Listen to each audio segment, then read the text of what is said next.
Olá, sejam bem-vindas, bem-vindos e bem-vindos a mais um vídeo do Na Curva. Eu sou o Vicente, mestrando em Estudos Linguísticos aqui na Universidade Federal de Uberlândia. Eu falarei um pouco sobre o romance Bom Crioulo, do cearense Adolfo Caminha, publicado em 1895, uns 18 anos antes do conto O Menino do Gouveia, do qual já falei um pouco aqui no primeiro Na Curva. Bom Crioulo é considerado por alguns especialistas como um dos primeiros romances homoeróticos da história de toda a literatura ocidental.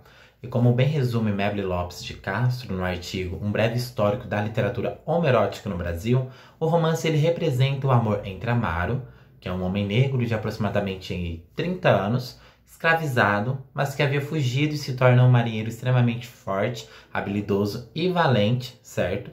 Essas habilidades que fazem com que seja chamado de bom crioulo, por parte da tripulação e dos marinheiros. Então, ele começa a trabalhar em um navio da Marinha Brasileira e conhece Aleixo. Aleixo é um jovem de pele clara, lábios rosados, olhos azuis, um semblante cativante, como é retratado no livro, e que desperta uma paixão no bom crioulo. E após um período de romance no mar, Amaro ele leva Aleixo para viver em um quarto alugado no Rio de Janeiro, e assim poderiam viver a liberdade, dos seus desejos. No entanto, durante o tempo em que Amaro estava fora, o Aleixo ele se deixa seduzir pela personagem Carolina, uma ex-prostituta de 38 anos, que é dona da pensão na qual se hospedam, certo? Aí já imaginou o que aconteceu, né? Se não, leiam um livro, e há várias edições impressas, tenho certeza que na biblioteca mais próxima de você tem pelo menos um exemplar, mas se preferir, pode baixar o PDF também, certo? Porque o romance ele já está em domínio público. Nós vamos deixar o link do portal, certo? Do domínio público na descrição deste vídeo.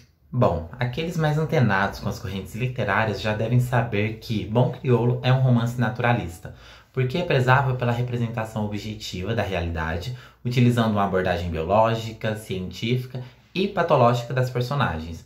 E no caso da obra de Adolfo Caminha, refletem-se imagens de uma sociedade altamente preconceituosa e homofóbica, e são interseccionadas questões de raça, gênero e sexualidades, escrita num período pós-abolicionista, certo? Então, menos de 10 anos depois, aliás. O discurso patológico das personagens pode ser ilustrado com uma passagem do capítulo 4. O amor entre homens, metaforicamente chamado pelo narrador de comércio grosseiro entre indivíduos do mesmo sexo, ameaçava ir longe nos desejos de Amaro, que é o bom crioulo, e faz o seguinte julgamento: não havia jeito senão ter paciência, uma vez que na natureza impunha-lhe esse castigo.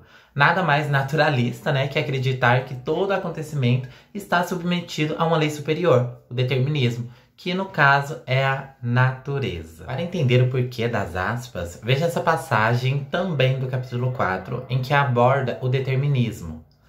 Afinal de contas era homem, está falando de Amaro, tinha suas necessidades como qualquer outro. Fizera muito em conservar-se virgem até os 30 anos, passando vergonhas que ninguém acreditava, sendo muitas vezes obrigado a cometer excessos que os médicos proíbem.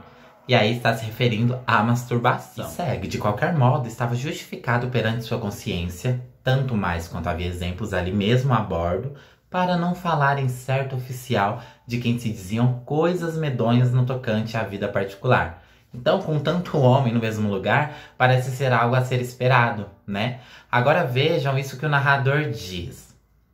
Se os brancos faziam, quanto mais os negros. É que nem todos têm força para resistir. A natureza pode mais que a vontade humana. E aí está o motivo das aspas. O castigo que a natureza poderia, no caso, imprimir em dois homens que se desejam é, na verdade, fruto do contexto sócio-histórico atravessado pela igreja, com pistas que o próprio narrador deixa neste fragmento lido e em outros do romance também. O mal de seus pecados é provocado pelo gozo pederasta daquele homem que fizera muito em conservar-se virgem até os 30 anos. E para piorar, o Amaro é mais sexualizado que todos os outros colegas da embarcação, simplesmente por ser negro. É bastante comum nos escritos naturalistas, as personagens de Bom Crioulo são retratadas de forma animalesca. Amaro, jovem adulto, negro e corpulento, que ocupa o lugar do ativo na relação sexual, ele é comparado, por exemplo, a um touro, quando o narrador diz que, dentro do negro, rugiam desejos de touro ao pressentir a fêmea. Já Aleixo, rapaz branco e com pouca experiência, é para Dona Carolina, uma mulher já experiente, o que um animal de estimação é para o seu dono. É um belo pássaro que se deixa engaiolar. É um novilho insaciável, sem contar que a sua feição feminina é descrita como jeitos de namorada e com mãos de mulher. Ou seja, o relacionamento entre as personagens retoma uma ideia clássica de pederastia, no qual há uma troca entre o sujeito mais velho ou mais novo, e o Amaro ele é constituído enquanto um homossexual viril, que vê na imagem feminina de Aleixo um sujeito fraco e passivo, necessitado de proteção, já que em todas as relações sexuais entre os dois, Amaro era o único que penetrava, ou seja, era o ativo.